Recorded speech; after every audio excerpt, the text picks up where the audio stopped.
Hi, my name is Omar representing Toy Me. Ang art journey ko nagsimula nung siguro bata pa ako. Nagsimula yun puro graphic design. So, hobbies ko was photography, videography, and some music.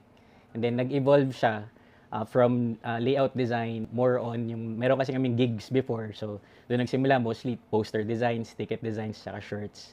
Then, may kaibigan ako si Don D. Fernandez. So, he was the one who taught me the end-to-end process nung paggawa ng art toys. So far, si Ranit Dex, sobrang overwhelm ako dun sa pag-accept ng mga tao, yung mga collectors, yung signing ng cards. If you scale it up, itong card ko mismo, katabi niya yung cards tsaka arts ng gawa ng ibang artist. Ang inspiration ko dito sa card, yung pinaka-juxtaposition between the coffee and the brain. Kumbaga, John Z is a zombie. Of course, a zombie eats brains, di ba? But he wants to drink coffee first. Pinaka-inspiration ko dito, of course, tinranslate ko lang si John Z into parang yung bicycle cards natin. So, yung mga face cards, like, kung mapapansin nyo dito, pag binaliktad nyo siya, minsan nasa taas yung brain, minsan nasa baba yung coffee.